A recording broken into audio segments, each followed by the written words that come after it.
I don't see how we can make bigger enemies. To be offended or frightened of everything. So you've become like the sort of Tony Scarface of podcasting.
Good morning, everybody. Happy Wednesday. Welcome to the morning show. Glad to have you here. Glad to be back. Hope you're doing well. And I hope you subscribe to this channel. If you haven't done so, head on over to the Pantelis Comedy YouTube channel and subscribe. And then once you've done that, you can head on over to patreon.com/Pantelis. Find yourself a package that suits your needs and get yourself some exclusive content over there. A little bit different day today. We got ourselves a new producer. The man himself. A familiar voice. The boss. I feel like I'm the original producer. Yeah. Pantelis in studio producing because Poseidon is out auditioning, I think. I don't know what the fuck he's doing. Oh, Poseidon's got some stuff that he's working a star. Is he going to be the next big Greek actor? He's the next big Greek, I'll tell you that.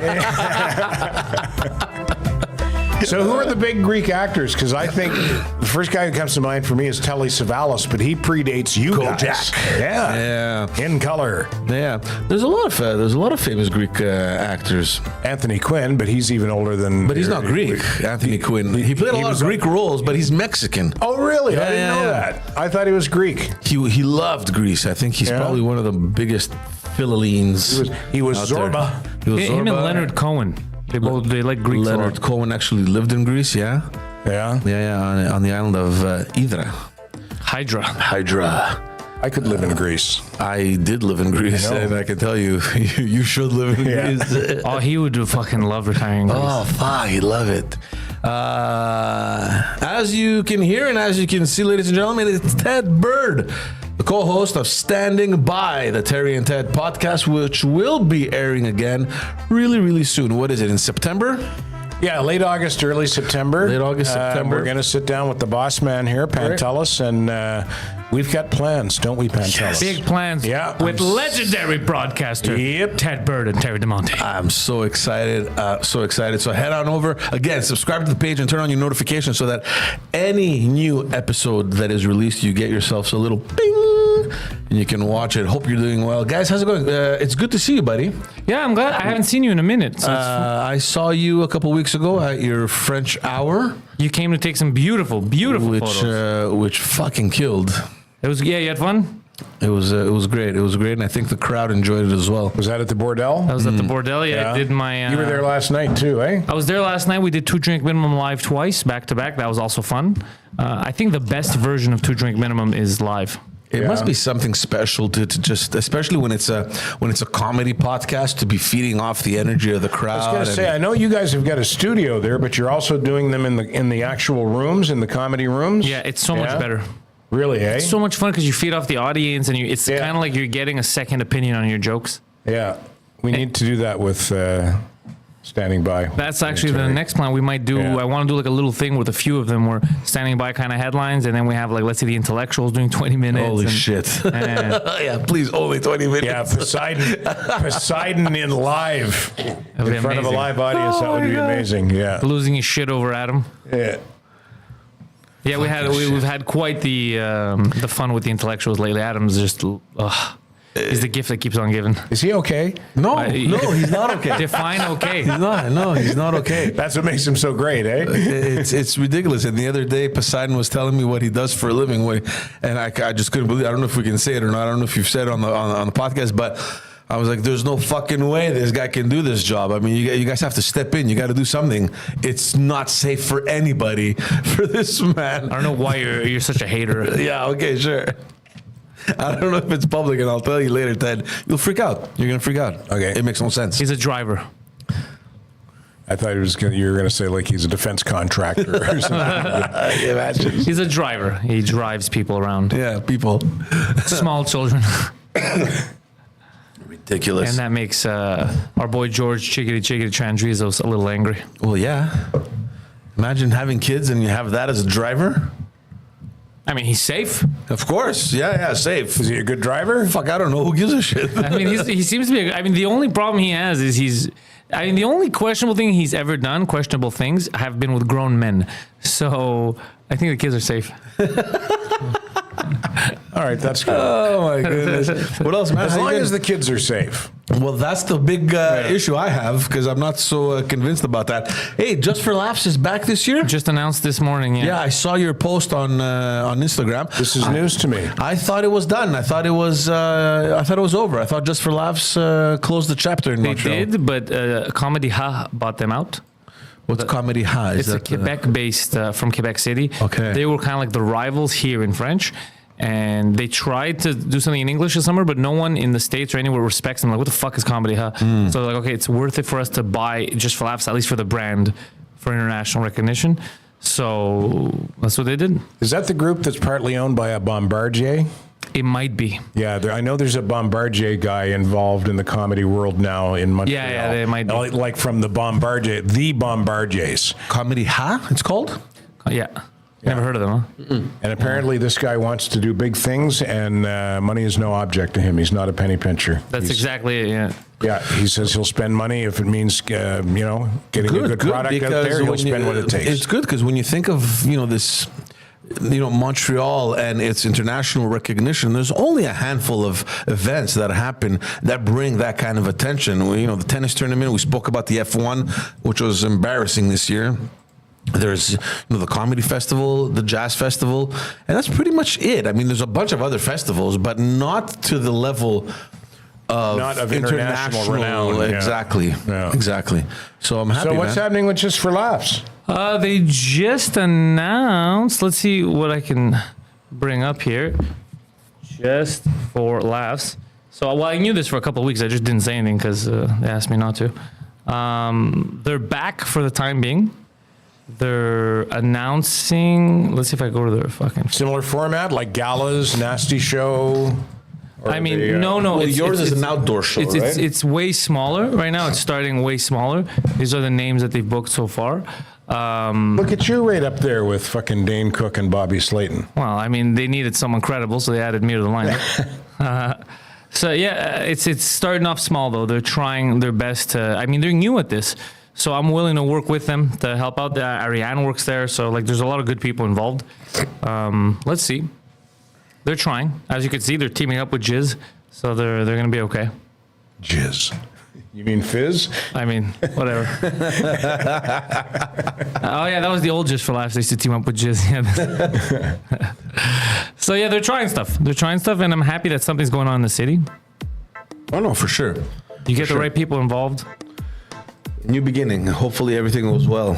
A new beginning, peoples. Yeah. What's up with you, Ted? Nothing. I'm doing comedy. There's a festival On the Well? On the Well, Comedy on the Well on Wellington Street in Verdun, in the trendy part of town. So they've asked me to get down and MC a show for the cool kids. Yeah. So that's a small week-long festival. Yeah, I'm gonna be there too. Are you? Yeah. Yeah, I get back. It's a Saturday, I think the 13th. I get back in like at 4 p.m. from Vancouver, and then I go straight there, and we do like 2 shows. I think one at 7, one at 9 or something. Okay. Somebody sent me a note raving about the job you did with the Star Wars thing. About how great They you said were. they liked it, huh? Yeah. Yeah, I've been getting a lot of positive reviews about that. That's great. Yeah, It's nice. What are you doing out in BC? comedy related stuff. Nice. Yeah. Very nice. I've never been to BC. I'd like to. Me neither. It's visit my BC. first time in Vancouver. Yeah, Oh, yeah? Have you been? Have you seen I have, yeah. BC? Yeah, nice Yeah. city. Yeah. It's like physically, it's gorgeous. All right. Yeah. The people are different than here. They're not warm and fuzzy. No way. Yeah. I was told by someone there that I can't get away with the way I speak. Said, you can't say retard. I said, yes, I can. Watch, Yes, I watch can. me. Who's going to complain? A bunch of Yeah. retards. Yeah. How about them Oilers? Hey, Ted, you wanted to speak about...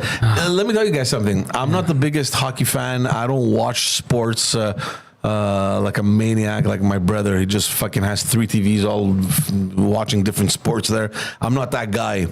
And I've fallen off the wagon with hockey. Unless the Habs managed to miraculously start doing well. But the fact that there was a Canadian team in the finals is an exciting thing in itself. And McDavid, man, you kind of want it just for him, right? I mean, he's such a talented player. You want him to have that Stanley Cup, and then it starts and they're down 3-0, and I'm like, oh, that was it, you know. And I don't know. I stopped watching, and I was just waiting on my news feed to see. You know, To see when the Panthers won. Yeah, the Panthers, Yeah. you know, those pictures with the Stanley Cup. And I'm like, when is the next game? When the fuck is it happening? How come they haven't won yet? And then I can't remember which one of my friends, I think my accountant came over and he's like, oh, no, the you know, they won the last game. I'm like, oh, okay. And then that's where I kind of started tuning in.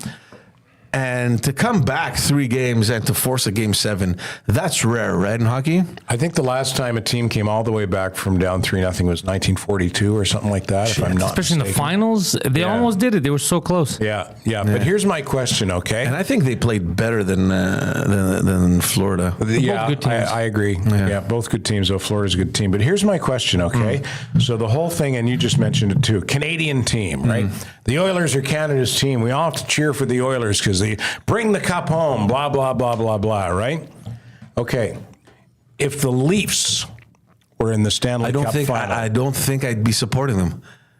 It sucks. I was thinking the exact same thing the other day. Yeah, and you can bet that there would be a lot of people in Calgary who would not be supporting the Oilers because they're bitter rivals. Right. Give me 2 Greek soccer clubs. Oh yeah, Olympiacos and Panathinaikos probably. Well, there's only one Greek Better- team in AK Athens. The rest are a bunch of Albanians. So, if there was a Greek soccer team that you hated and they were playing in Champions League, would you cheer for them just because they're Well, from no, Greece? it here's the happened thing. this year, So right? Didn't this year- Olympiacos won the championship? Olympiacos went to, it's the 3rd tier of the European Championship, the Confederations Cup, and they won it. They won it in my team stadium, right?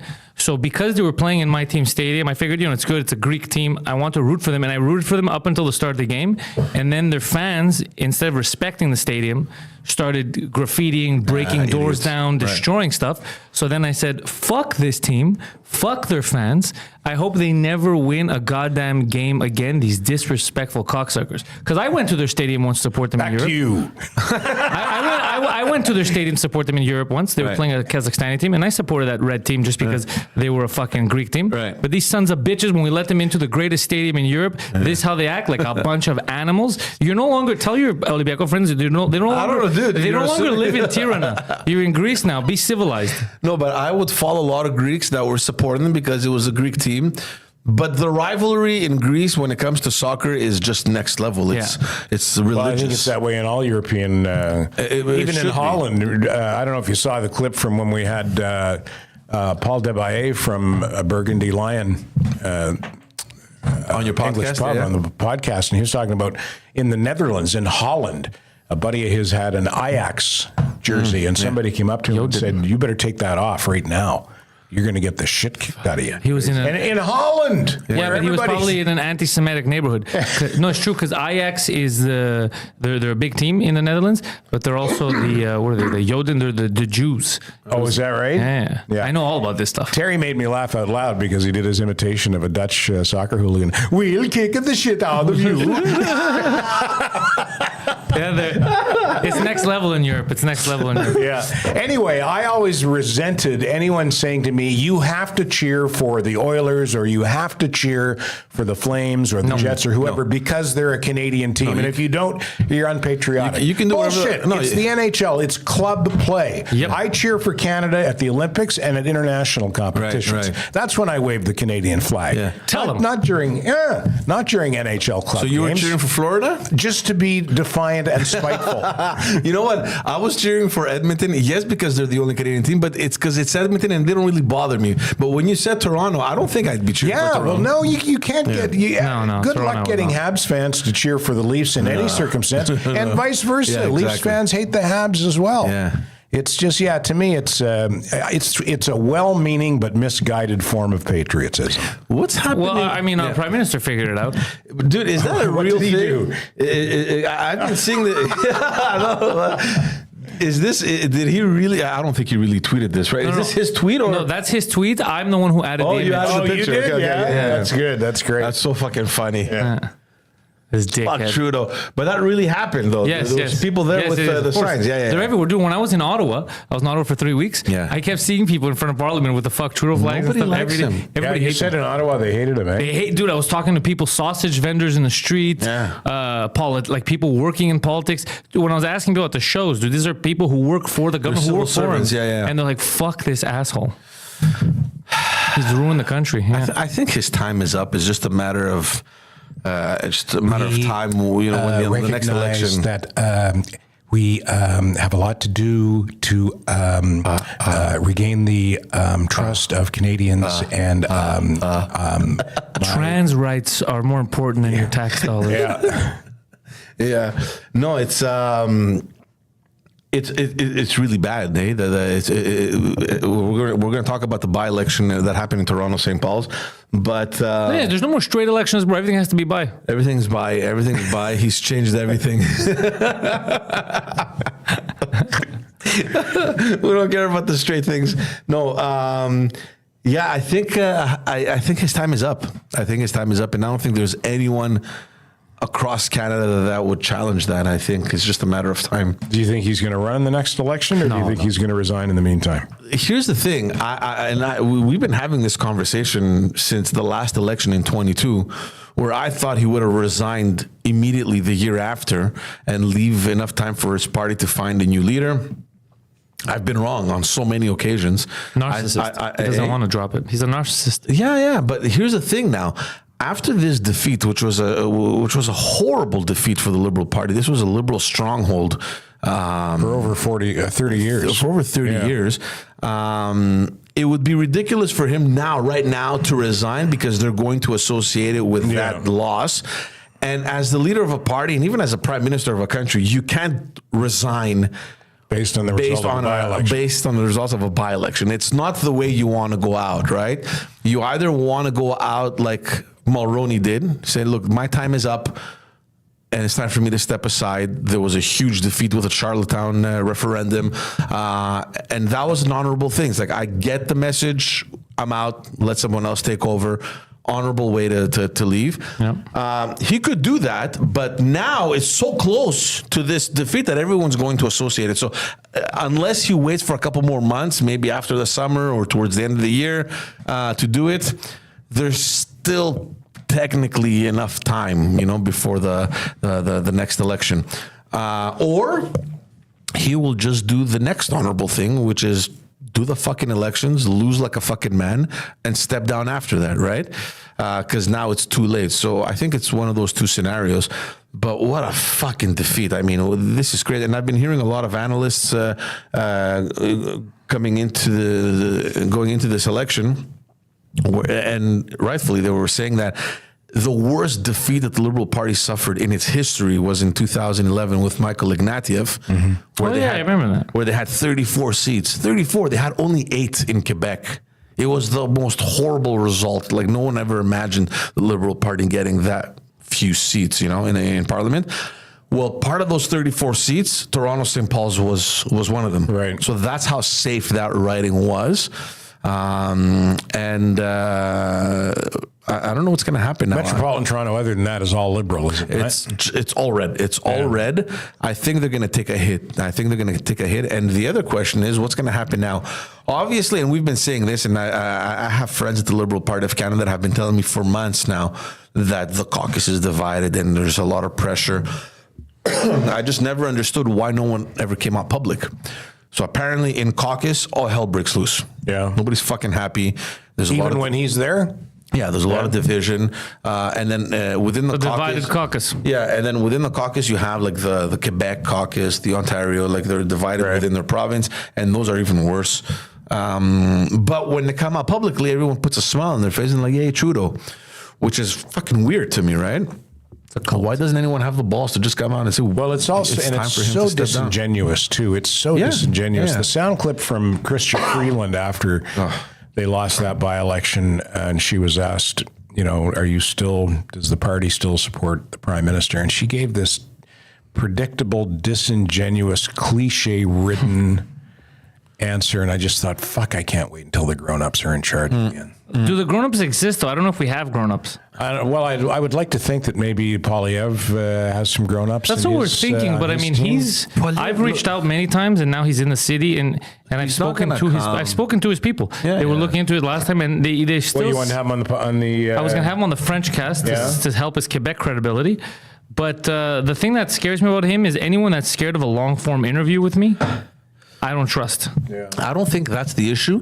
I think the problem you're going to have with Poilievre, because we had one of our recent episodes, we had Jonathan Trudeau, who was a former staffer and he's a radio host in Quebec City on 93 FM, which is one of those hardcore Quebec City radio stations. And Is that where the guy who used to get in trouble all the time worked? What was his name? No, that's Jeff Fillion. Yeah, Jeff Fillion. No, he's on Radio X or something like that. Yeah.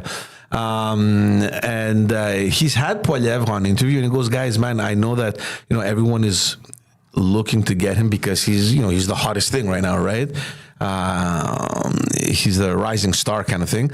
But he goes, honestly, it's one of the most boring interviews. I mean, it's just cassette. Yeah, because he hasn't been with me. That's what I'm saying.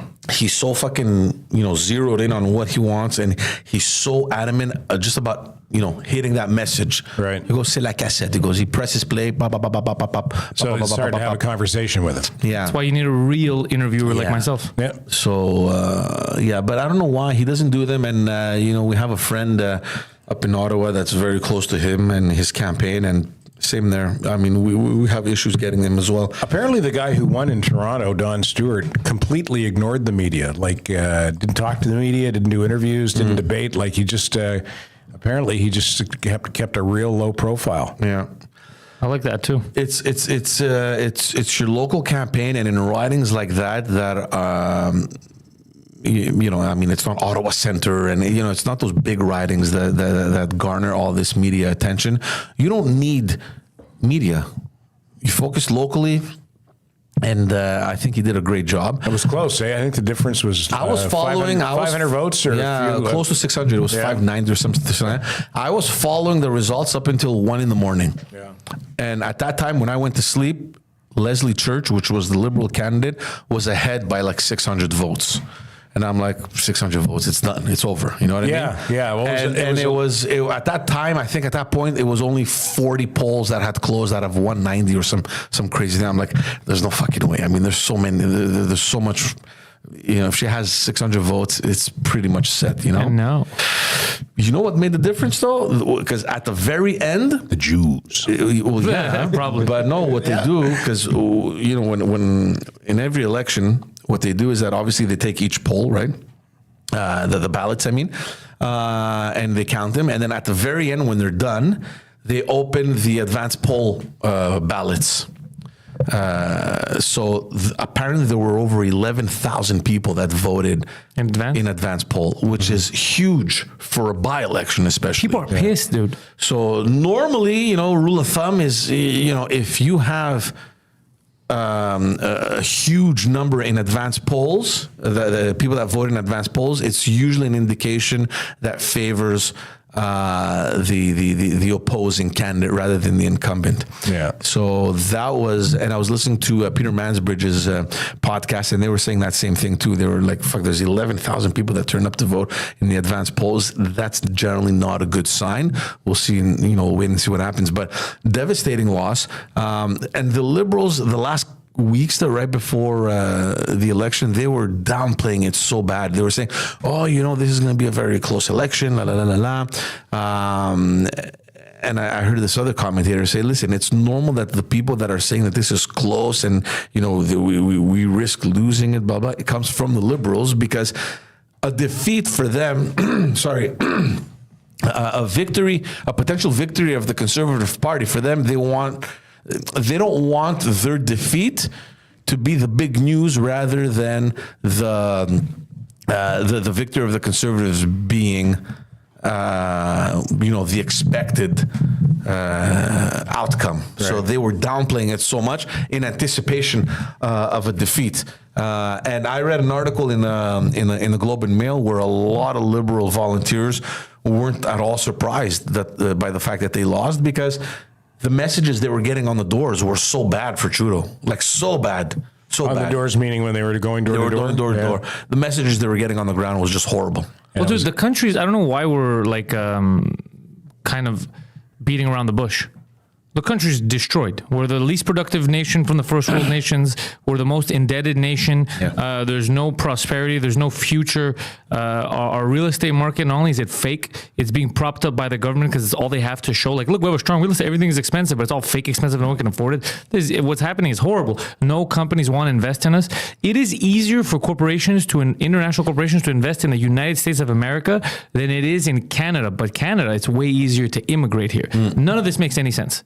No, it's not that it's easier to immigrate. It is easier it's to immigrate that here. the bureaucracy is just so ridiculous that per capita we've let in more people in the last 2 years. We've let in 50% more people than the United States has. It doesn't make any sense. Yeah, but you need to clarify, because when you're talking about immigration, you have the regular immigrants that come here. They're either economic migrants that follow the regular procedure to immigrate to Canada, and then you have the irregular immigrants that come here and they seek refugees or asylum. They're asylum seekers. That is the issue, because there are hundreds of thousands only in Quebec. And the problem with that is that it takes upwards of 2 years, sometimes close to 3 years, for the federal government to finalize the paperwork. So, which makes absolutely no sense. Why does it take 3 years for you to process a request of a refugee? Even the economic immigrants that aren't refugees, if the youth of today and the people that work here normally say that there aren't enough options, there aren't enough jobs, there's not enough prosperity for them, how the fuck are we going to prosper with more people that just can't find It's jobs? A huge issue. So it doesn't look good at all for the Liberals. I think they even know it. I don't think Justin Trudeau is going to resign. I think there's a lot of pressure, from within his caucus. I think what we're probably going to expect right now is a lot of those MPs, the sitting MPs in the neighboring areas around Toronto, St. Paul, probably resign or not seek re-election. I mean, think of it. You're an elected MP for the Liberals in a neighboring riding, and you just saw the Conservatives pick up Toronto, St. Paul's one, like we mentioned before, that survived the worst result ever. Aren't you going to reconsider? Why would you run? Why would you go sit in opposition? But it wasn't a shit kicking, though. Like, it could have gone either way. It was close. It was close, but that's a safe seat. Like, you wouldn't expect anyone else to pick it up, right? So I think that's going to happen across the board. I think even in metropolitan areas, Montreal included as well, people are going to start thinking twice about running again, because maybe it's not sure, or they're going to go back to the drawing board and start doing their math again. What are the numbers? Let's look at the stats. What are the polls saying? So you're going to start calculating stuff. What are my chances? So of course, let's remind everyone that the Liberals are behind. Actually, let's reverse it. The Conservatives are ahead by a fucking landslide in every single province in the polls, except for Quebec, where the Bloc Québécois is coming in first. And they're neck and neck with the Liberals for second place, which is not good news. It's not good news. So Poiliev was here. I don't know if he's still here. He drove to Montreal today. week he's been he's increased his presence in Quebec. They want to do well in the region of Quebec City, where they already have MPs, sitting MPs. So I think they're going to increase their number there. And there's a huge effort on breaking into Montreal. I don't know how feasible that is, but It's a terrible effort. They're refusing to do the Pantelis podcast and the French cast.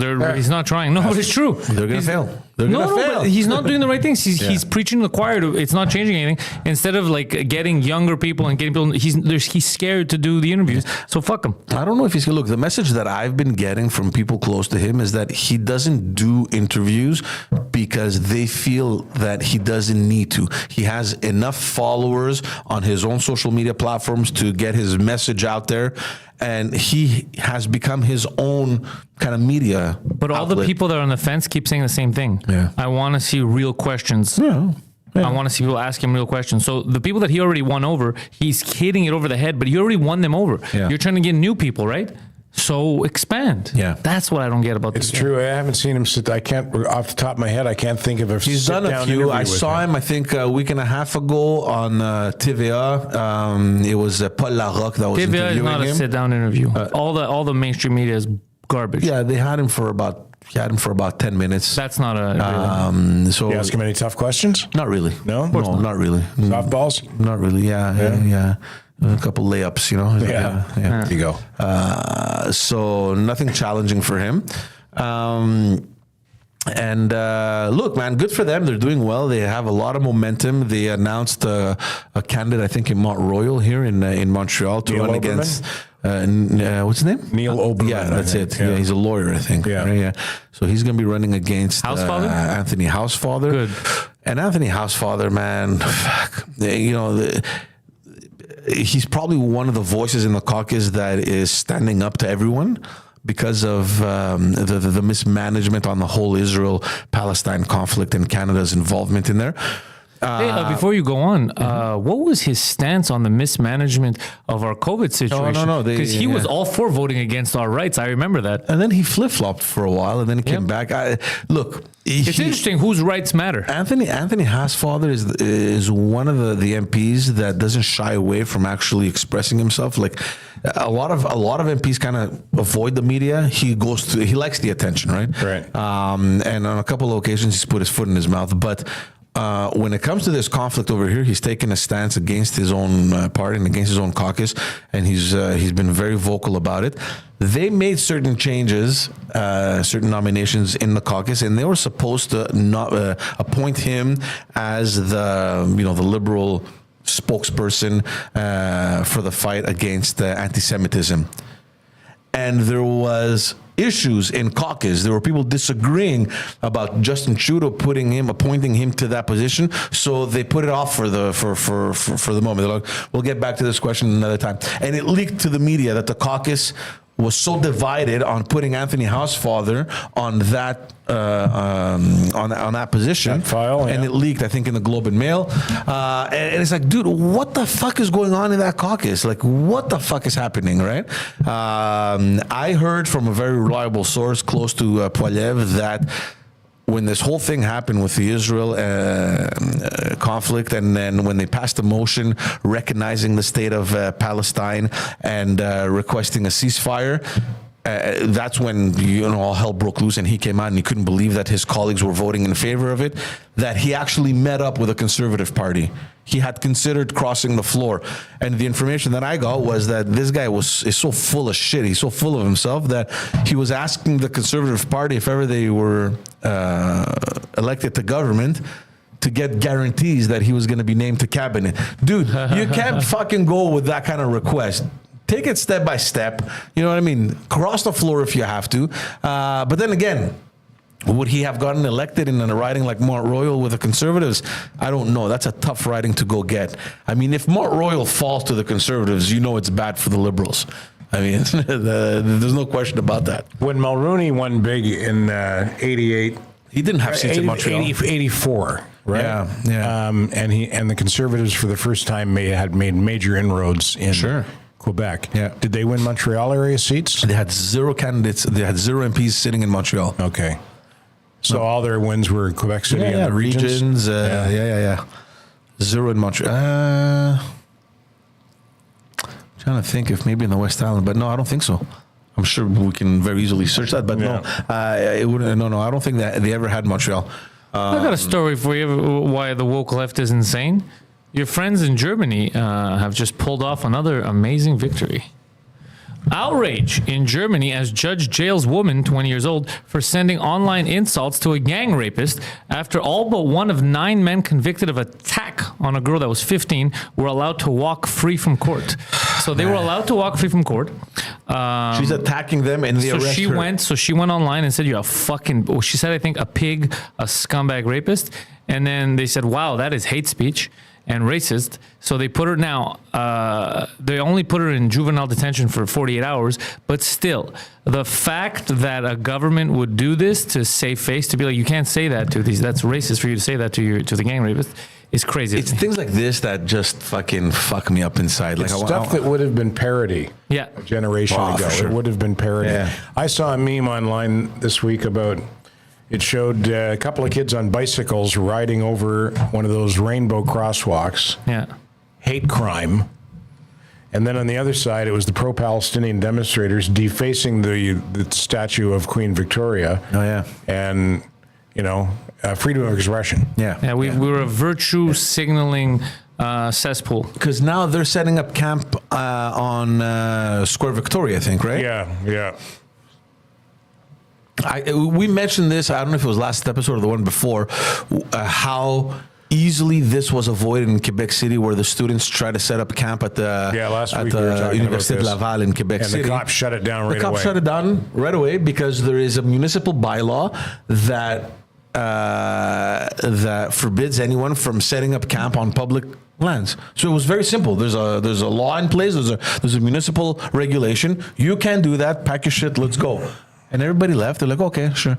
Why can't the fucking city of Montreal sit and pass a bylaw, like a city regulation, banning all public encampments on public property? I mean, I thought I think that's technically already a law, or else everyone would just squat everywhere. It's just they don't want to. We're in that limbo area where they don't know where to virtue signal. So they panic because none of it makes sense. You're not doing it for logic anymore. You're doing it for brownie points online. That's why because none of it. I was thinking about Pride Month. None of it makes any sense. That should all be private stuff. Why are we telling the government who gets you aroused, what your sexual? All of it is weird. You don't find this weird? Like, why? If I go to a bank, I don't give a shit who's sucking whose dick. What do I care? I'm here to do. This doesn't make any sense. Yeah. This is private information. I don't give a shit. A generation ago, what's now, here's my wrinkly old cock day on St. Catherine Street, where they're literally old men walking naked down the fucking street or riding their bikes naked. A generation ago, not even, that was known as indecent exposure, and you'd be put in jail for that. Now it's an expression of who I am. I'm an old guy with a wrinkly cock. I saw that. I thought that was. By the way, just so you know, this is how stupid I am. I kept thinking that was fake, like that was exaggerations online. The naked. Because you can't believe that could be real in any. Yeah, because you're not supposed to walk around naked. Yeah. Outside. If you want to walk around naked at your house, knock yourself out. Yeah. Yeah, or join a nudist colony and play some fucking volleyball. But now your mental issues are everyone else's problems. I don't understand. Not only are they everyone else's problems, you have to accept it. You have to embrace that. Yeah, I don't embrace you're shit. a bigot. Yeah, thank you. It's disgusting. It's honestly disgusting. Old man cock, yeah, bro. Yeah. And it's just and they get men. a whole month. Fucking shit. We give the veterans 1 day. These guys get a fucking month. Gay pride gets a month. Old man cock gets 1 day. The naked bike ride. But yeah, it doesn't make any sense. I don't understand. It just feels weird that we're. I don't know, stuff that should be. I don't know. I also, the government, they ask on forms like your sexual orientation. What the fuck do you care? Yeah. What do you care what someone's doing? That's their personal business. I don't know what the government. Statistics. Fuck you, bro. Why are you getting involved in my personal business? What do you care? Yeah. How do you identify? I'm there. I'm an ally. I'm ready to protect the gays. Don't give the government your fucking information. Don't be stupid. Unless they want to, they want to be included in those statistics. How many gay people? I don't know if I can make over $50,000 a year or whatever the question is. I don't know, man. I just feel like we're going down this path that one doesn't make any sense. No, mind your business. The government has no place in the bedroom. it just, you know what it feels like? It feels like the government and any authority, I'm not talking about just our federal government, because the issue is also at the provincial and the municipal level as well. It's like this delicate thing that nobody wants to touch. It's like, we're going to get criticized. What are people going to say? Leave it. Just let them march. It's okay. You know what I mean? Let them set up camp. We don't want to touch it. The mayor of Montreal bounces the issue to the police. The police says, listen, we're waiting from the city of Montreal. Then back to the city. And then she's like, well, public safety, it's a Quebec issue. And, you go to the Quebec thing, like, it's, we don't know if it's criminal. And if it's criminal, well, then it's federal. Like, nobody wants to fucking take some sort of leadership and say, get your fucking tent and go back to your house. So the tent thing, I feel both. Like, I see how dumb it is, especially when they're spray painting and stuff, because you're losing people that might have been on your side. Because now you're just being... Yeah, it's counterproductive to your cause. You're talking about setting up the pro-Palestinian encampments? Yeah. Because I don't mind... I'm a man of protest. I don't mind protest. Sure, yeah. But if you're going to do it in a civilized society, there needs to be some rules, especially if you're trying to sway people's opinions. Because now you're getting people who are on the middle to be like, fuck these people, which is the opposite of what you're trying to do.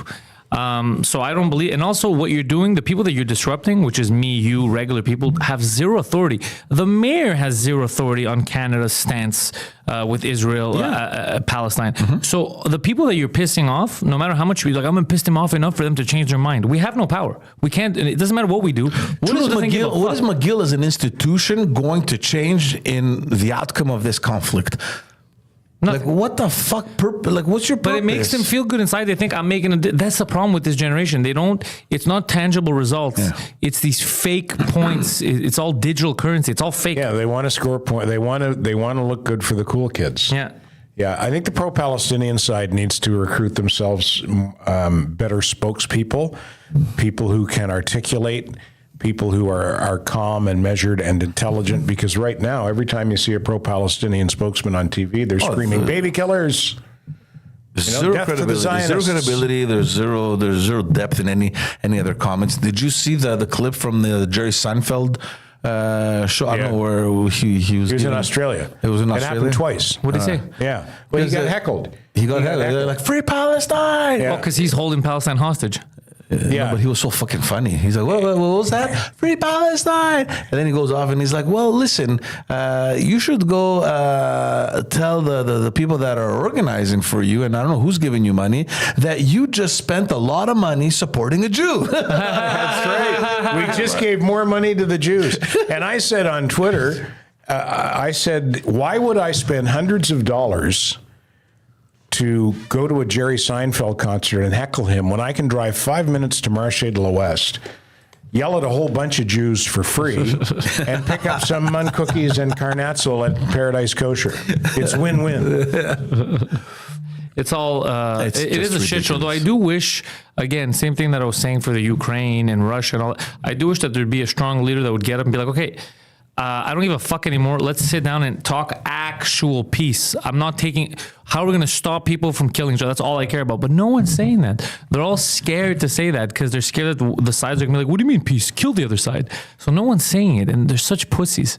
But how would you negotiate with Hamas, whose charter states that they advocate the destruction of Israel and the death of all Jews? How do you negotiate with that if you're Israel? Well, the first thing it's not Israel that's going to negotiate, but the first thing you do is you're not talking about changing their charter. The first thing you do is you make it clear. You step in. If you were a ballsy America, you step in and you go, all right, look, people are dying. Our people are protesting. We have a lot of problems. Here's what's going to happen: is right now there's 100% ceasefire, and we're going to resolve. So, like, we have to sit down and talk.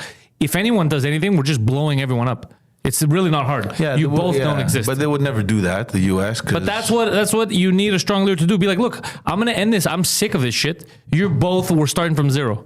Or you talk. Yeah. And you'll see how fast people talk. Here's the thing, though. There have been, I think, to date, 18 attempts at a ceasefire, I think, or 17 or 18 attempts. Since October? Since October 17, 18. Not really, because Netanyahu said yesterday he's not willing to negotiate or whatever. Well, here's the thing. I think I read that somewhere. There's 18 attempts at a ceasefire, all of which have been refused by Hamas, and all of which request two things: hand over the fucking hostages and demilitarize Hamas because they're not a credible. They're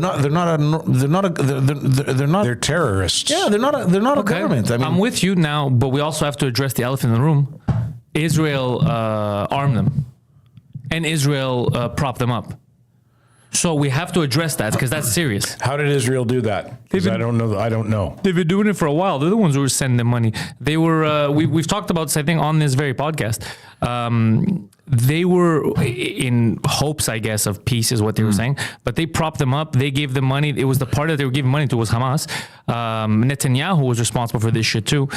So you can't say on one hand we know that it's not only Israel. I mean, they've been getting funding from the UN as well. Exactly. Yeah, no, for sure, all the money has been going to Hamas. But therein lies the fucking problem. And a lot of people are, they're blaming Israel. And I'm not here saying that Israel is innocent because what's happening on the ground is just disastrous, right? I mean, it's horrible seeing all these families dying and children being bombed. It's crazy. You can't fucking accept something like this happening. At the same time, you have to accept the fact that the way that Hamas works, they have perfected this quote unquote art of infiltrating civilian population and just hiding amongst themselves, and they're using this. This has been their modus operandi for since the beginning, since their existence. And I follow. I've been following a lot about what's happening, and a lot of people criticize Israel for attacking. What was that? The latest one where they had all the refugee camps? Oh yeah, Raza or some shit or Rafah. And they discovered through Rafah there were at least 5 tunnels that were leading to Egypt. So at some point, it's like, where does this fucking end? Because nobody wants to take care of them. Okay, nobody's accepting Palestinian refugees. Egypt has refused them. Jordan has refused them. Lebanon and Syria has refused them. Of course, they wouldn't want to go to Syria. Nobody wants to go there now. Yet everyone is criticizing Israel. But why don't you fucking take care of them? And then you realize that, you have Iran-funded terrorists from Lebanon attacking us. You have fucking terrorist tunnels going through Egypt into Gaza. So at some point, it's like, who's on our side here? Yeah, it is very complicated. And let's not forget that. The innocent people and now I'm reading that it's a matter of days, maybe weeks, where they're gonna expand the war into Lebanon. So it's catastrophic what's happening in that fucking region. It's crazy. It's crazy. And everything is backed by Iran, who's there flexing fucking muscles. And the other day they came out threatening even Cyprus. I don't know if you saw that. No. Yeah, they're like, well, Cyprus better not do anything because we're going to fucking attack Cyprus if they allow Israel. Cyprus? Yeah, if they allow Israel to use their military bases to attack Lebanon or whatever, you know what I mean? So something's cooking with Lebanon right now. And everybody's sitting back to, what? Excuse me, dude. What are you doing threatening Cyprus over here? So why doesn't NATO or the states? What is NATO going to do? You have Turkey, that is a NATO member country, who's occupying half of Cyprus, that is occupying a third of that island, who has been taking fucking refugees and they've been placing them in the north part of Cyprus, obviously for a fucking reason, right? Suddenly you have Iran saying, well, Cyprus, we're coming for you. Oh, suspicious, right? Because Turkey's there and Turkey's trying to take over the whole island. Fuck, you know what I mean? So it's such a shit show that But part of the world. vis-a-vis the Middle East, with Iran supporting Hamas and Hezbollah too, does Iran support Hezbollah as well? Yeah. Then why doesn't NATO, or the United States more specifically, because they're the real clout, why don't they tell Iran to stand the fuck down? Well, They the don't United want to. States They does don't- not have a strong enough leader to say that right now. He needs to tell people to take his pants on and off. That thread, that thread is so fine that nobody wants to fucking touch it.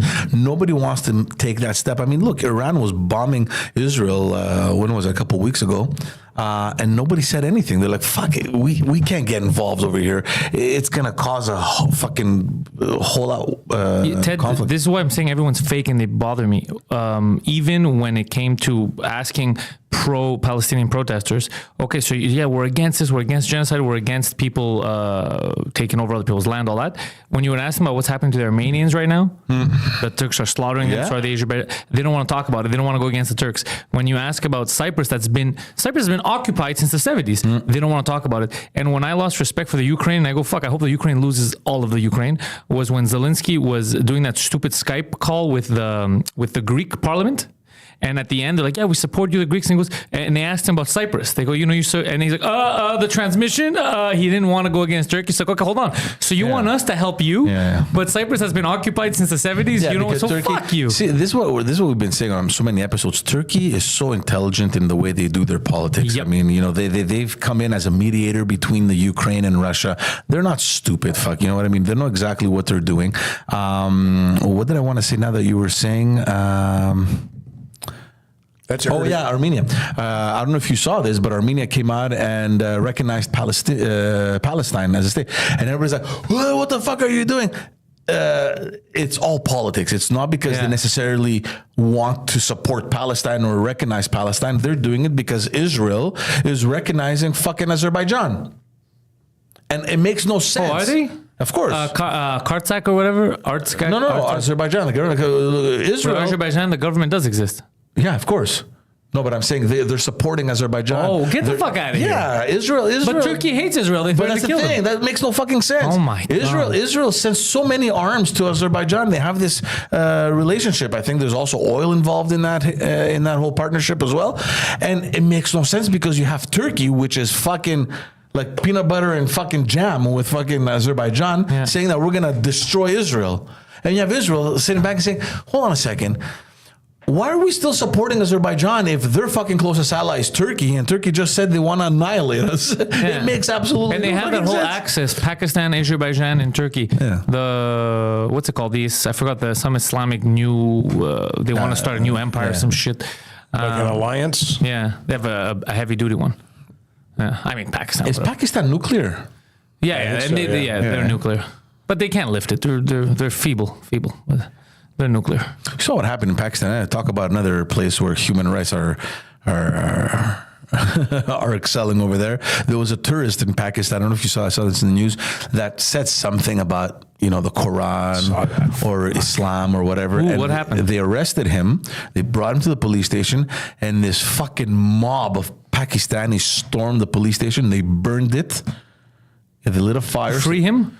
So that everyone they were can... for free speech, so they freed him. No, they fucking killed him. They burned the police station so that everyone can evacuate. They grabbed the guy, they beat the shit out of it, and they burned him. Yeah, well, I mean, they made the right decision because clearly every decision that country's ever made works. That's a clean, good country. And then you're thinking, how do people live in... How can people be so brainwashed? And I'm not here saying Islam is bad. I mean, I worked with Muslim communities. I visited mosques. No, what I'm saying is if someone... I don't understand how you can be so fucking closed-minded. People should not get you that mad. If someone says something against the Quran or against Islam, or against your country, the only logical thing for you to do is to burn him. Yeah. It makes no fucking sense. Or stone them to death. Yeah, well, that's radical Islam. It's rooted in that kind of ideology. And I guarantee you there's other, it's not just Islam. I guarantee you there's other radical shit. If you go to the right places, you're going to piss people. If you talk about their religion, you're going to, even the Hasids in Israel, you piss them off enough, they'll attack you. I was reading an article right now, right before we started, where the Israel's High Court issued a statement the other day authorizing the state to recruit the religious, the Hasids into the army. Because for some reason, I guess maybe because of the religion or whatever, they were exempt. They're exempt from. Maybe they're exempt because you need to shoot straight, and nobody's sure. A lot of them are inbred. Like maybe that's why. For real, you need what are you gonna do? Operation Human Shield, bro? What the fuck are you talking about? Have you seen how they drive in Park Avenue? Are you crazy? Come on, bro. That's kind of like Putin when was Putin elected? In the early 2000s? I can't remember which war. I think it was with Chechnya or fucking, I can't remember, Georgia, where he issued a statement saying that the Russian army is now open to homosexuals. suddenly, you're at war front and line. you want the gays. Let's go, come on, front line. Put them all in the front No, lines. you don't need a gun. Go negotiate. Fight with your dick. Let's go. Yeah, it's crazy. Call in the wrinkly old cock brigade.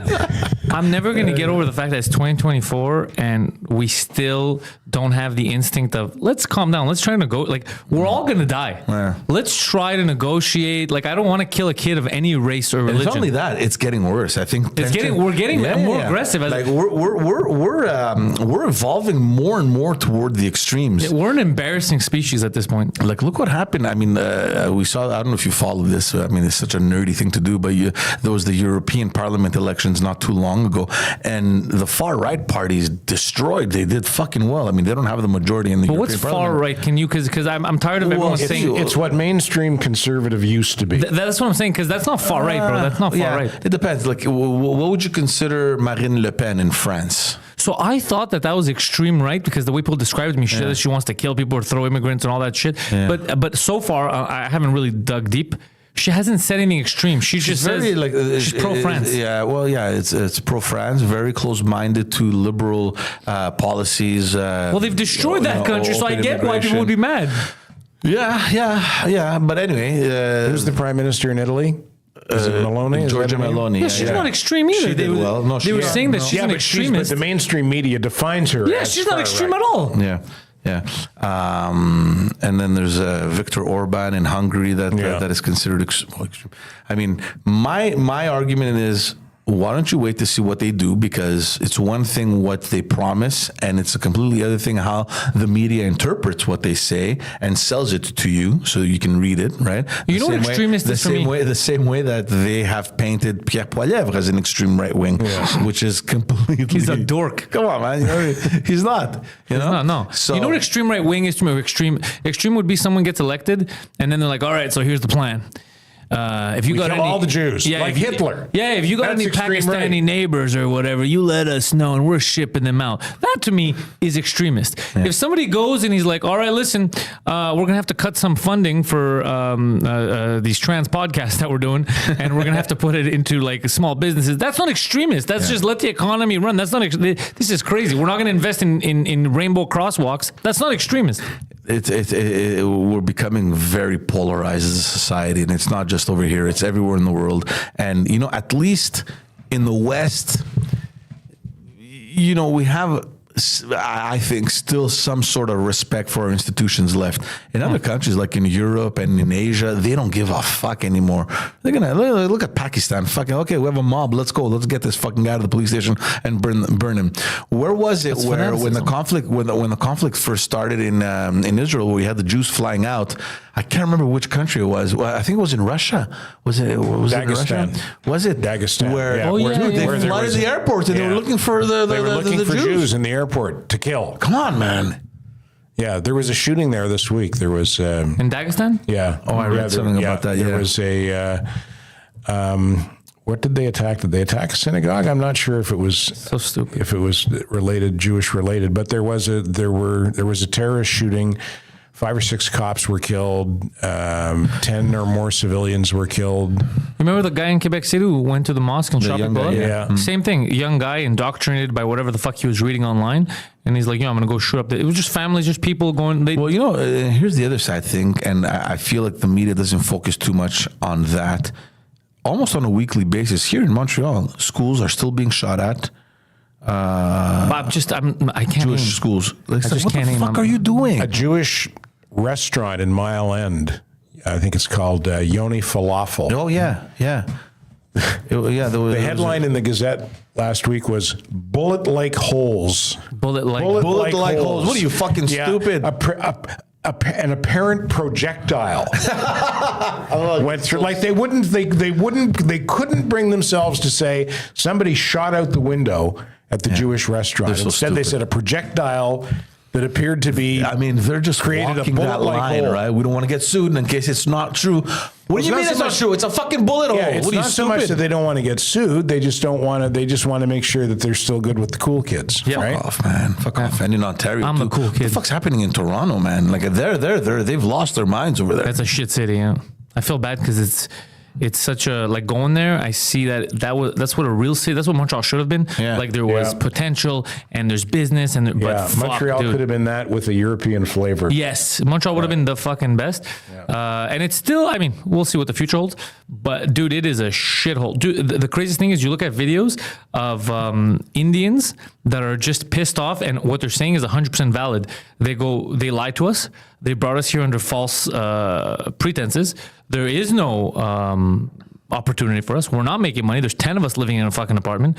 Bullshit. We want to leave. You know, they fucking we paid 40 G's to get here, each of us, and they fucking lied. And I understand why they're angry. Imagine, bro, you leave your whole family behind for a better life. They tell you, yeah, we got you. And then you come here and they're like, you go work at and you can't afford rent. You need 10 of you to afford a fucking 2-bedroom apartment and have fun saving. Yeah, I'd be fucking pissed off too, dude.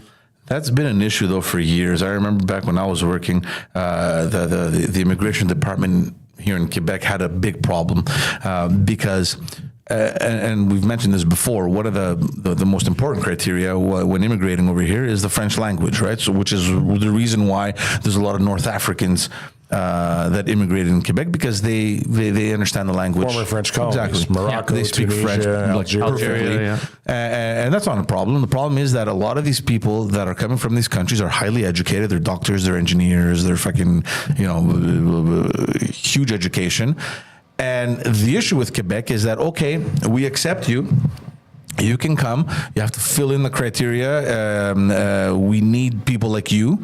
And when they come here, then they realize that, shit, I got to go back to school for another 4 or 5 years to get my equivalency in, I don't know, in medicine or in engineering or in pharmaceuticals or whatever the thing is, right? And there was a huge issue back then. Why don't they have that information before they apply? Why can't we go get people, and when they come here, they know exactly what they're coming here for. They know exactly where they can go work, and they know exactly what line of work they will be working in. Yeah, no, And the answer was that there was no answer. They didn't know, and I'm suspecting that that's still an issue. So because I understand you getting mad at, let's say, immigrants who come and they're angry for no reason or whatever. But you have to understand why they're angry in Toronto and even here. Yeah. And you can't lie and be like, I fucking get 100%. You leave your whole family for an opportunity. You come here and then they tell you, haha, we lied. We just wanted you to take over the call center jobs. Dude, fuck that. I'd be so angry. You know what it's like leaving your family behind? yeah. At the same time, and I have this argument with my wife a lot. Because her parents were. He brought her from Colombia under false pretenses. Yeah. Because her He family, promised her so much more. He says, you're going to marry an actual man. No, because like her family too, they were highly educated. They had very good jobs. They were doing well in Colombia, and they're like, you know what? Look, we at the end of the day, it's what life do you want to lead, and where is it better? And accepting the fact that you're gonna probably have to start over, and it's probably gonna take a couple of years. You do it. You make the sacrifice. So whenever we have this discussion with her, I'm always on the side like, we're so fucked up over here. It's like these people, they want to change their life, they come here and it's all just lies. And if it's not lies, it's harder than they had anticipated. And her argument is like, well, fuck that shit. Deal with it. You want a new life? You want a better life? Do what you have to do. If it's going to take 2, 3, 4, 5 years, do it. And then you know that for the rest of your life and your kid's life, you're going to be much better off than wherever you came from. I guess she's right. I mean, if you look at it in the long term, if you're going to be here for another 20, 30 years, what's 3 years, right? What's 4 years? But in the moment, you're thinking, fucking 4 years. But it's not just 4 years. What's the opportunity we're after? The fact that the country's gone Well, to there's shit. opportunity. I mean, I have, there's one of her friends or family acquaintances, whatever, that came from Colombia. She was a nurse. She was working as a nurse in Colombia. I don't know what they get paid there, but I'm assuming it's probably well. Cocaine. They're paid in baggies. There you go. So she came here. So she came here. She had to, one, get her equivalency. You know, she had to finish her francisation, so you have to pass I don't know what level of French, and it took like I think a good 3 years. Makes sense. But now she's I don't know she's up there. She's managed to. It's been I think 7, 8 years now, 9 years that she's been here, and she's doing very well. But she accepted that. Fuck, you know what? Look, I came here for a better life. What do I need to do? She bit the fucking bullet. She looked at it long term. Exactly. So it took 3-4 years for her to kind of, get that tough part behind her, and now she's happy. You know, she has a very good job. I think she's working at the Jewish. She got a boyfriend? I think she does. I got a. Oh, really? Are you sure? Because I got a broadcaster friend. He's single and he's legendary. Yeah. He's a silver fox. Got himself some of them grays. He's unemployed. Tell me about Assange. You wanted to talk about Julian Assange? Well, I guess, yeah. I mean, the thing about Assange is everyone in political and journalistic circles know about him and what happened with him. I don't know if anyone else gives a shit, though. But it's a pretty important story. Yes, super important. He founded WikiLeaks. He's a journalist. He founded WikiLeaks. He released a whole shitload of sensitive documents from the Iraq and Afghanistan wars, American military documents, secret documents. He got them through Chelsea Manning, a transgender military. There's always a transgender these days, right? Mm-hmm. There's always a transgender involved, military analyst. Yeah. And he spent the last 14 years split between prison and running away, hiding. Yeah, was it the Peruvian or Ecuadorian? Ecuadorian, I think. Embassy in London. He lived there for 7 years. And then the last 5 years he spent in prison in Britain, apparently in a nasty fucking shithole prison too. Yeah, maximum security prison in Britain. And now is that maximum security? 23 hours a day in something like a 6x12 cell, and then an hour for exercise. So he cut a plea bargain with the U.S., and it looks like he'll be sentenced. He's going to plead guilty to one count of releasing espionage or whatever. One espionage related count. The sentence it'll be a time served thing, and they're going to let him go home to Australia. Oh, and guys, please remember something. He's in trouble, not for committing crimes, but for exposing crimes that the government committed. Yeah, war crimes. Yeah, or wartime crimes at the very least. Yeah. That's what's insane, that the government has the balls and no one's doing anything about it. Didn't they pass a law now to protect whistleblowers? I think we have that in Quebec, though. I don't know, bro. It's all bullshit. But it's all touchy because you're coming out against the government or a government institution. You're exposing certain things, and then you're expecting the government to protect you for doing something that they didn't want you to do. Yeah, but as human beings and as citizens, we expect that the government is not going to commit those fucking crimes. Yeah. We have to hold them accountable. We can't be scared of the government. So what was the issue? They were frustrated that, one, you got this information, and two, you exposed it. Yeah. Apparently he embarrassed the shit out of Hillary Clinton. I don't know.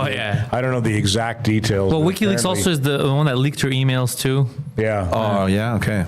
Yeah. And she was lying about what happened in Libya. They rattled her. Yeah, he made a whole lot of important people look really, really bad. And like Pantelis said, he's technically sure, I guess he committed a crime, but what he really did was expose the people at the top end who committed the crimes. I heard somebody in a podcast the other day, I forget who I was listening to, and they were talking about it. And just when you were talking now, Pantelis, it came to mind. There was a time, let's say a generation ago, where, and I always felt this way too, I always thought that the government was acting in my best interests. I always trusted that the government was doing what was best for the people that it was governing, and I don't feel that way anymore. No. I think they're a bunch of fuckers. Yeah. I just want to say one thing. We have this misconception that the government is our parent, because your parents would always look out for you. The government is not your parent. The government was technically supposed to be one of our employees working for us. Yeah. Basically, now the inmates have taken over the asylum. Yeah. And they're looking out for their best interests, not yours anymore. and you're just in the way. For example, we were talking about Trudeau. You didn't say it in the beginning, but you know exactly why he's holding out on calling out an actual election is because him and a lot of his cronies need this time so that they can get their little retirement, their pension, for time served on Parliament Hill. We mentioned that, they postpone or they want to postpone the election by 1 week because it falls within the time where the people that got elected, I think 10 years ago or whatever it was. So for all the jag meets and all these jag-offs. That's what it is. In 2015, when he became prime minister, it was in 2015. So I guess, I don't know what 10-year. I don't know how it works. I know how it works provincially, but I guess federally, 10 years, you get your full pension. And that comes out to October 2025. But the time that we had elections in 2015 was 10 days before it's scheduled this time around. So there's this thing that I read where they want to postpone the elections by 10 days so they can make it 10 years so that the people can have access to the full pension. It's a pretty sweet package too, I'll bet, eh? Fucking, I'll bet it's a it's a full pension. So for the rest of their life, they're getting 150 grand, 140 grand. So this is why they don't care about us. It's just a job for them and a means to an end. And you know what's interesting, Pantelis? You were talking about, we used to think of the government as our parent. What's really interesting to me is people like me on the ideological right who used to trust the government now distrust the government. People on the ideological left who used to be the ones who were protesting, suspicious of the government, they're the ones now who think the government is the parent, right? Yeah, and the government is wrong for everyone. They just switched. Now it's trendy to be on the left. It's starting to change a bit because people are starting to realize that, they overdid it. The only problem is in Europe. But the only problem is that now, and I saw this fucking meme, this drawing, which was fucking spectacular because it was like the Prophet Muhammad. No, they had they had the spectrum. They had the drawing, and they're like, today's right wing, right? So you have on the spectrum, you have like the left side, and then extreme right wing goes from there all the way to the right. There's zero, and that's true. Yeah. That's true. Like it's like, hey, I believe in civil rights. You fucking Nazi. Yeah. So that's what I fear. I fear that anyone that is remotely conservative or has any right wing, supports any right wing policy, is automatically painted as an extremist. You know what I mean? And that to me is very dangerous because I think that right wing parties have their place in the left is not counterculture. Parliament. So the left is that's what worries me a lot. Yeah, the left is mainstream. Yeah, that's the left is super mainstream. You're indoctrinated. Yeah, it's the right wing that's counterculture. Yeah, if you have blue hair and you're saying that sex doesn't exist and it's all fake and all that, you're full mainstream. You're not counterculture. Yeah. You're indoctrinated. These are a lot of things that worry me, and I think we've spoken about this on the podcast a while back. Back in the day, whether you were liberal and I'm talking about Canada now, whether you were liberal or conservative, and whether the government was liberal or conservative, and whether you were for or against it, it didn't really matter because there was always this sense of sane governance in Canada. So let's say you're a liberal, and then you had a guy like Brian Mulroney in government. You didn't like them, you didn't vote for them, but in the back of your mind, you always had this sense of relief and comfort that, you know what, it's Canada. We're going to be okay. Yeah. No matter who governs, it's going back to what you said, Pantelis. The government is there to look out for our interests. I don't agree with their policies, but we're going to be okay. Same thing happened when the Liberals came in power. You have a guy like Jean Chrétien that came in. The Conservatives obviously didn't like it, they didn't support him. But again, there was this sense of, we're okay. It's Canada. We're going to be fine. The same thing even happened with Harper. In the beginning, everybody hated Harper, but then they realized when he fucking saved us from the economic crash that the U.S. had suffered from, people realized again that, what, finally, we're okay in Canada. Yeah. Ever since Trudeau has been in power, I'll give him the first 2 years. Let me give you the first 2 years. It feels as though that whole sentiment is gone. It's finished. It's gone. It's gone, and I'm worried that it just transcends now. So when the Conservatives are going to be in power, people are going to be like, "Fuck these guys, this extremist, and it worries me because that's not Canada. Canada is known for its sane governance. Everything is okay. There's the line. We're always walking on it. Sometimes we go a little bit above, sometimes a little bit below. But in general, we might disagree. We might disagree, but we're all in the this long together. term. We always kind of even out. Like it's fine. Everything is fine. That's what Justin Trudeau, I think, in my opinion, has destroyed. He's been very divisive. Oh yeah, he's because he's an asshole. That's actually why. Because he won't compromise for anything. He'll argue if he just doesn't like you that the sky is red. He'll just say, yeah, it's red. For just to say, this is what bothers me about him. A real politician, like a real leader, not a politician, sorry, a real leader won't do that. They're going to try to find the middle ground, try to compromise, try to make us move forward as a team. Him, it's like, fuck you. Yeah, well, calling the truckers misogynists and racists. Yeah, all that, that's crazy shit. Yeah. And then agreeing with them, dropping the mandates that they ask you to drop a month later. But in order to do that, you destroy the government. You took people's rights. You put that stupid Emergencies Act to do what? To do exactly what they asked you to do. So if you were going to do it anyway, why did we hold Ottawa hostage for a month? Why did you divide the country, you fucking piece of garbage? I'm not forgetting any of that shit. We're living in a world where sensationalism counts now, right? It's populism, sensationalism. How can I come out with the line that's gonna stick to the media kind of thing, right? How am I gonna paint my adversary in the worst possible ways, right? I mean, they've done a very good job in painting Poilievre and the Conservatives as extremists, and that's dangerous, man, because you wouldn't see that in the 80s and 90s and even early 2000s. Yes, he's your adversary. Yeah, there's heated debates and you're gonna yell and scream and all that is going to happen, but never would they paint the adversary as, they would go to these sinister. Yeah. This How much do you think this has to do with that? Because everything gets amplified. Everything gets amplified. And I mean, it's in the palm of your hands. The information is. And people instant. say things they would not say in real life, and I've tested that theory. Yeah. Sometimes you get to catch someone in the wild, and you're like, "Hey, you said this to me online," and they fucking, "No, it's not what I meant." Yeah, it's so easy. Think about it. It's so easy. Sitting behind a screen, nobody knows who you are. Nobody knows what you look like. Yeah, everybody's 10 feet tall and bulletproof when they're. Yeah, and you can just go off and fucking tell the prime minister you're a dickhead, fuck off, or it's so easy. I have an exchange for him because he loves the tweet sheets and all that stuff. So I have a Twitter exchange that you're gonna love, Ted. Oh yeah. A woman, Karen K. Her pronouns are meow and meow self. Anyways, she wrote, "I've gotten 7 vaccinations and don't have any side effects." And there's a lot of likes. And then one guy, Samuel Fisher, commented, "You have green hair and consider yourself a cat. You are the side effect."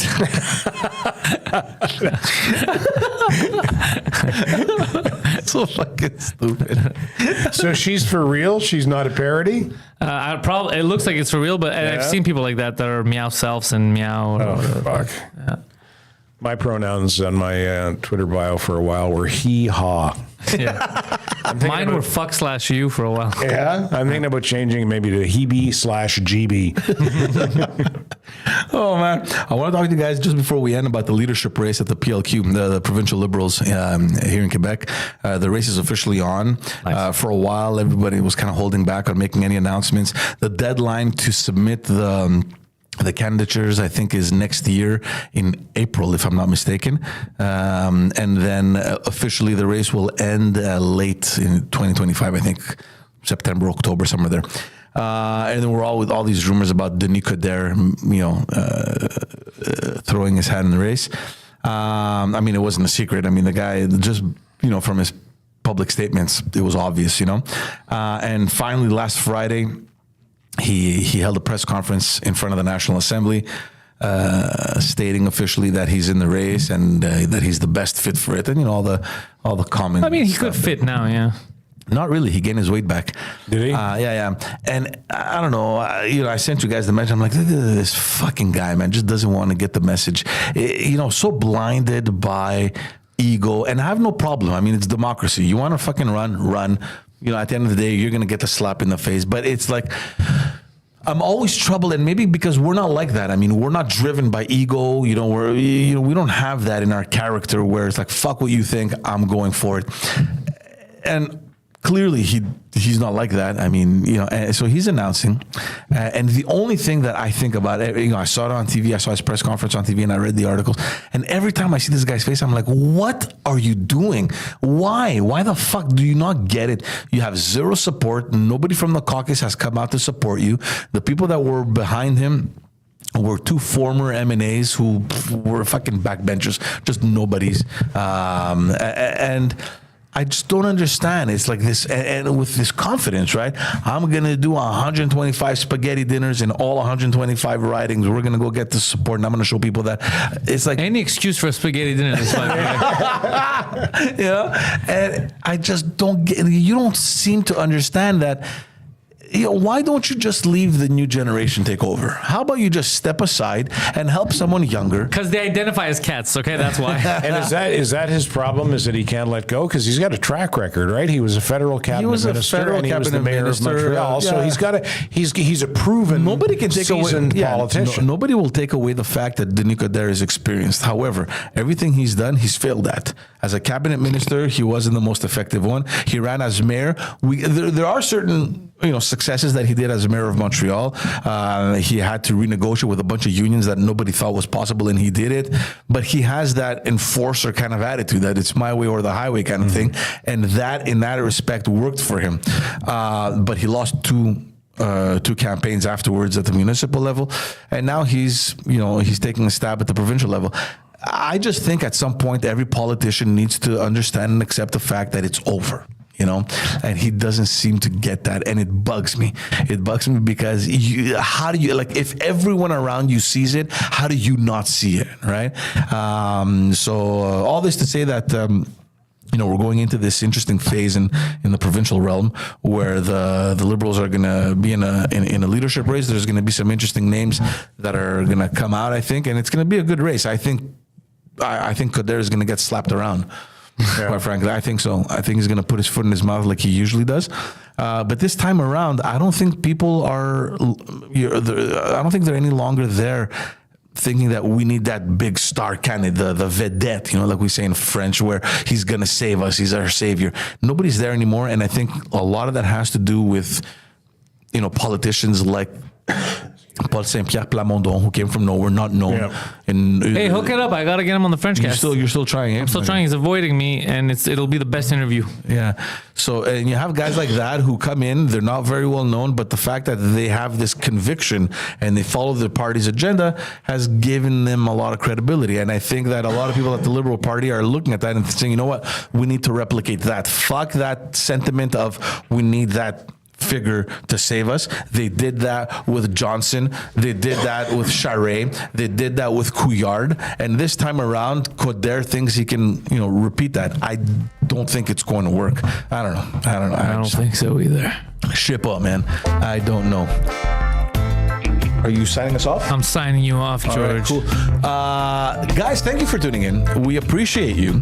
We love you. And we want you to subscribe to this channel. So go on and subscribe to this Pantelis Comedy YouTube page. And go on over to patreon.com/Pantelis. Get yourself a package over there and support the content coming out of this page. Share and tell your friends. Clean up on aisle 6. Pantelis is going to be busy in the summer, so look out for his shows. Ted Bird working on the next season of Standing By the Terry and Ted podcast. So follow him and Terry DeMonte. 72 episodes available for download or on YouTube. Amazing episodes, by the way. Great guests. You should all go tune in. And if you speak or understand French, you can head on over to Politiquement Parlant and you can subscribe and like and look at those episodes as well. It is a hit podcast right now, Politiquement Parlant, here in the French community. Check it out. Thank you all. Have a good morning. Take care, guys.